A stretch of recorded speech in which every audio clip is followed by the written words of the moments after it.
این آواز براتون میخونم به نام سفر. این آواز رو خیلی دوست دارم. وقتی که از اروپا برمیگشتم به امریکا این آواز رو ساختم، خوندم و امشب دوباره بهش میپردازم.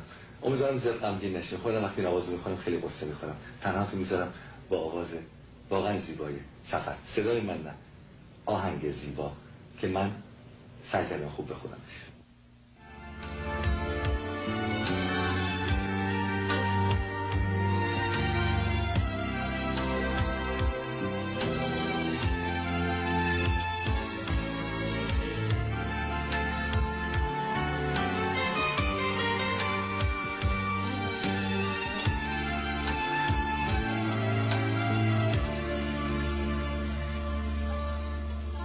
سفر چگونه دست من را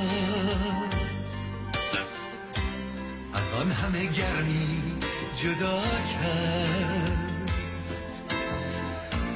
گویی صدایی از ته گور، چون مرگ من را صدا کرد. من و ترم در هم خزیدیم، از تو دگر چیزی ندیدیم، میان راه آهن شهر چکون از هم دل بریدیم.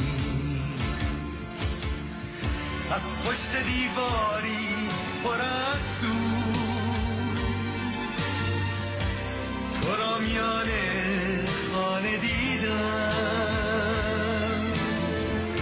سبکتر از ابری سبک بار به سوی آغوشت دویدم.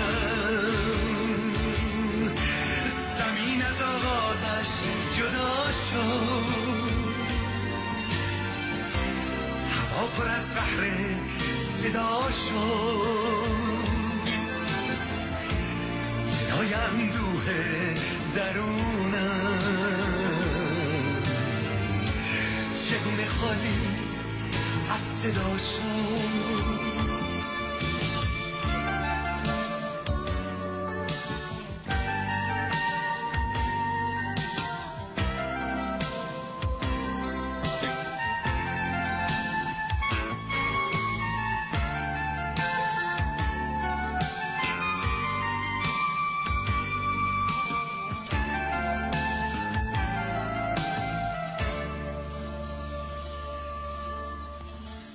آیا در آن لحظه ندیدی که من پر از احساس دردم، میمردم از این غم که دیگر هرگز به خانه برنگردم. اکنون تو تنها می نشینی،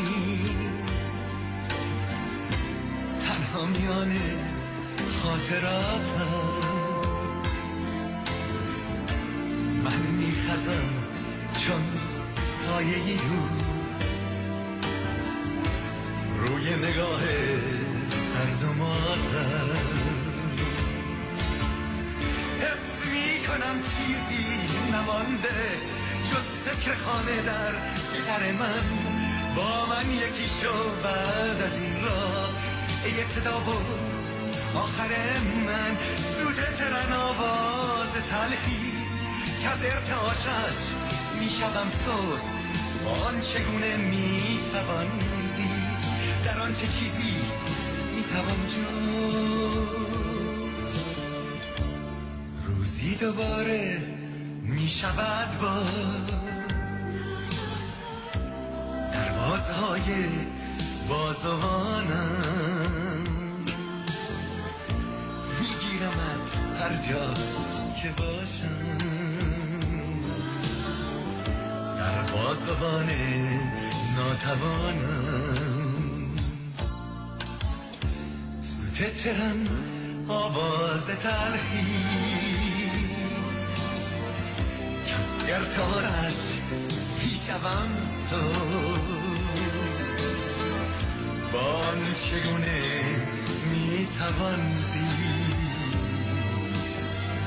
در آن چه چیزی میتوان جست بان چگونه میتوان زیست در آن چه چیزی میتوان جست